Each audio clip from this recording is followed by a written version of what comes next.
Hi hello guys, welcome back to Aadya colourful. ನಾನು ಸುಮಾ.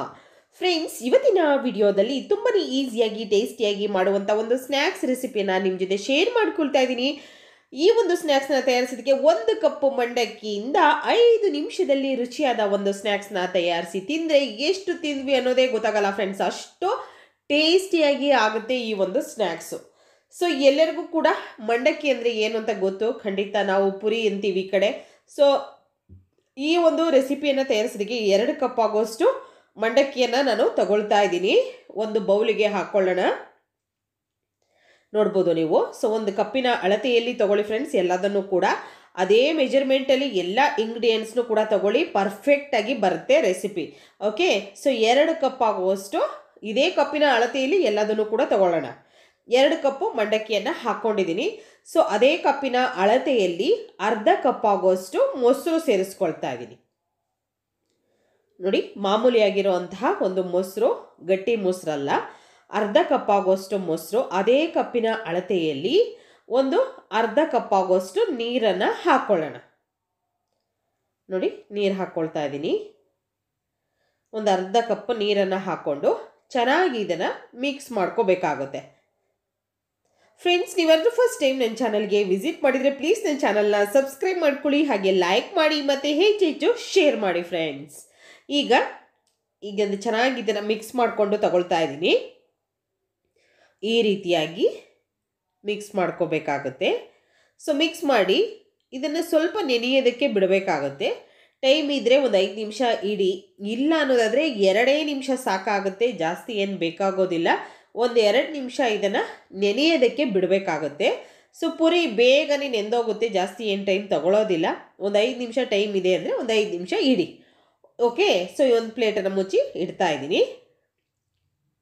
5 ನಿಮಿಷ ಆದ ನಂತರ ನೀವು ನೋಡ್ಬೋದು ಈ ರೀತಿಯಾಗಿ ಆಗಿದೆ. ಇದನ್ನು ಡೈರೆಕ್ಟಾಗಿ ಇವಾಗ ನಾವು ಒಂದು ಮಿಕ್ಸಿ ಜಾರ್ಗೆ ಹಾಕ್ಕೊಳ್ಳೋಣ. ಮಿಕ್ಸಿ ಜಾರ್ಗೆ ಸೇರಿಸ್ಕೊಳ್ತಾ ಇದ್ದೀನಿ. ಈಗ ಏನು ಪುರಿ ಮತ್ತು ಮೊಸರು ನೀರನ್ನು ಹಾಕಿ ನೆನೆ ಹಾಕಿದ್ದೀವಲ್ಲ, ಆ ಪೂರ್ತಿಯಾಗಿ ನಾನು ಅದನ್ನು ಹಾಕ್ಕೊಂಡಿದ್ದೀನಿ ಮಿಕ್ಸಿ ಜಾರ್ಗೆ. ನಂತರ ಇದಕ್ಕೆ 1 ಆಲೂಗೆಡ್ಡೆಯನ್ನು ಸಣ್ಣದಾಗಿ ಕಟ್ ಮಾಡಿ ಹಾಕ್ಕೊಳ್ತಾ ಇದ್ದೀನಿ. ಹಸಿ ಆಲೂಗೆಡ್ಡೆ ಇದು. ಸೊ ಅದನ್ನು ಗ್ರೈಂಡ್ ಮಾಡ್ಕೊಂಬರೋಣ. ನಂತರ ಒಂದು ಅರ್ಧ ಕಪ್ ಆಗುವಷ್ಟು ಅಕ್ಕಿ ಹಿಟ್ಟನ್ನು ತಗೊಳ್ತಾ ಇದ್ದೀನಿ. ನಾವು ಪುರಿ ತಗೊಂಡಿರುವಂತಹ ಒಂದು ಕಪ್ ಮೆಜರ್ಮೆಂಟ್ ಕಪ್ಪಲ್ಲೇ ನಾವು ಅಕ್ಕಿ ಹಿಟ್ಟನ್ನು ಕೂಡ ತಗೊಂಡಿರೋದು. ಅರ್ಧ ಕಪ್ ಆಗುವಷ್ಟು ಅಕ್ಕಿ ಹಿಟ್ಟನ್ನು ಈ ಒಂದು ಜಾರ್ಗೆ ಸೇರಿಸ್ಕೊಳ್ಳೋಣ. ಅದೇ ಕಪ್ಪಿನ ಅಳತೆಯಲ್ಲಿ ಅರ್ಧ ಕಪ್ ಆಗುವಷ್ಟು ಮೈದಾ ಹಿಟ್ಟನ್ನು ಹಾಕ್ಕೊಳ್ಬೇಕಾಗತ್ತೆ. ಮೈದಾ ಹಿಟ್ಟು ಬೇಡ ಅಂತ ಅಂದರೆ ನೀವು ಅಕ್ಕಿ ಹಿಟ್ಟನ್ನೇ ಜಾಸ್ತಿ ಮಾಡ್ಕೊಳ್ಳಿ. ಅಕ್ಕಿ ಹಿಟ್ಟನ್ನೇ 1 ಕಪ್ ಅಕ್ಕಿ ಹಿಟ್ಟನ್ನು ಹಾಕ್ಕೊಳ್ಳಿ. ಮೈದಾ ಹಿಟ್ಟನ್ನು ಸ್ಕಿಪ್ ಮಾಡಿ ಫ್ರೆಂಡ್ಸ್. ಯಾಕೆ ಅಂತಂದರೆ ಮೈದಾ ಹಿಟ್ಟು ಹಾಕಿದ್ರೆ ನಾವು ಮಾಮೂಲಿಯಾಗಿ ಮಾಡುವಂಥ ಗೋಳಿ ಬಜ್ಜಿ ಹೇಗೆ ಬರುತ್ತೋ ಸೊ ಅದೇ ಥರ ಬರುತ್ತೆ ಇದು ಕೂಡ. ಸೊ ಹಾಗಾಗಿ ಬೇಕು ಅಂದರೆ ಮೈದಾ ಹಿಟ್ಟನ್ನು ಉಪಯೋಗಿಸ್ಕೊಳ್ಳಿ, ಇಲ್ಲಾಂದರೆ ಸ್ಕಿಪ್ ಮಾಡಿ. ನಂತರ ಇವಾಗ ಸ್ವಲ್ಪ ನೀರು ಹಾಕ್ಕೊಳ್ಳೋಣ. ಒಂದು ಅರ್ಧ ಕಪ್ಪು ನೀರು, ಅದೇ ಕಪ್ಪಿನ ಅಳತೆಯಲ್ಲಿ ಅರ್ಧ ಕಪ್ ಆಗುವಷ್ಟು ನೀರನ್ನು ಹಾಕ್ಕೊಂಡು ಇದನ್ನು ಗ್ರೈಂಡ್ ಮಾಡ್ಕೊಂಡು ಬರೋಣ. ಈ ರೀತಿಯಾಗಿ ಗ್ರೈಂಡ್ ಮಾಡ್ಕೊಂಡು ಬರಬೇಕು. ನೋಡಿದ್ರಲ್ಲ, ಹೀಗೆ ನಮಗೆ ಸ್ವಲ್ಪ ಗಟ್ಟಿನೇ ಇರಬೇಕು. ಸೊ ಜಾಸ್ತಿ ಸ್ವಲ್ಪ ನೀರು ಆಯಿತು ಏನು ಮಾಡೋದು ಅಂತ ಅಂದರೆ ಹೆದರ್ಕೋಬೇಡಿ. ಸ್ವಲ್ಪ ತೆಳ್ಳಗಾಯಿತು ಅನ್ನೋದಾದರೆ ಸ್ವಲ್ಪ ಅಕ್ಕಿ ಹಿಟ್ಟನ್ನು ಸೇರಿಸ್ಕೊಳ್ಳಿ. ಅಕ್ಕಿ ಹಿಟ್ಟು ಅಥವಾ ಮೈದಾ ಹಾಕ್ಕೊಳ್ತೀವಿ ಅಂದರೆ ಮೈದಾ ಹಾಕ್ಕೋಬೋದು. ಮೈದಾ ಬೇಡ ಅನ್ನೋದಾದರೆ ಅಕ್ಕಿ ಹಿಟ್ಟು ಬೆಟರು. ಅಕ್ಕಿ ಹಿಟ್ಟನ್ನು ಹಾಕ್ಕೊಳ್ಳಿ. ಸ್ವಲ್ಪ ತೆಳ್ಳಗಾಯಿತು ಅನ್ನೋದಾದರೆ ಇದೇ ಮೆಜರ್ಮೆಂಟಲ್ಲಿ ಮಾಡಿದ್ರೆ ಖಂಡಿತ ತೆಳ್ಳಗಾಗೋದಿಲ್ಲ. ಸೊ ಅದಕ್ಕೋಸ್ಕರ ನೀರನ್ನು ನೋಡಿಕೊಂಡು ಹಾಕ್ಕೊಳ್ಳಿ ಫ್ರೆಂಡ್ಸ್. ಈಗ ಚೆನ್ನಾಗಿ ಮಿಕ್ಸ್ ಮಾಡ್ಕೊಂಡಿರೋಂಥ ಒಂದು ಮಿಕ್ಸಿಯಲ್ಲಿ ಗ್ರೈಂಡ್ ಮಾಡಿರೋವಂಥ ಮಿಶ್ರಣನ ಒಂದು ಬೌಲಿಗೆ ಸೇರಿಸ್ಕೊಳ್ತಾ ಇದ್ದೀನಿ. ಬೌಲಿಗೆ ಹಾಕಿದ ನಂತರ ಒಂದ್ಸಲ ಇದನ್ನು ಚೆನ್ನಾಗಿ ಮಿಕ್ಸ್ ಮಾಡ್ಕೊಳ್ತೀನಿ ನಾನು. ನೀಟಾಗಿ ಒಂದು ಸ್ಪೂನಿನಿಂದ ಚೆನ್ನಾಗಿ ಮಿಕ್ಸ್ ಮಾಡ್ಕೊಂಡ ನಂತರ ಇವಾಗ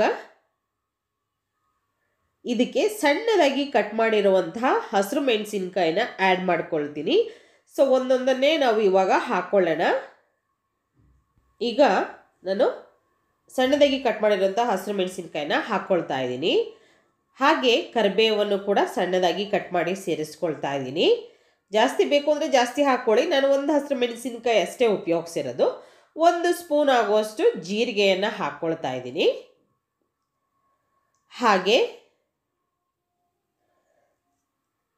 ಸಣ್ಣದಾಗಿ ಕಟ್ ಮಾಡಿರುವಂಥ ಈರುಳ್ಳಿ, ಒಂದು ಈರುಳ್ಳಿಯನ್ನು ಸಣ್ಣಗೆ ನಾವು ಕಟ್ ಮಾಡಿಕೊಂಡು ಹಾಕ್ಕೊಳ್ತಾ ಇದ್ದೀವಿ.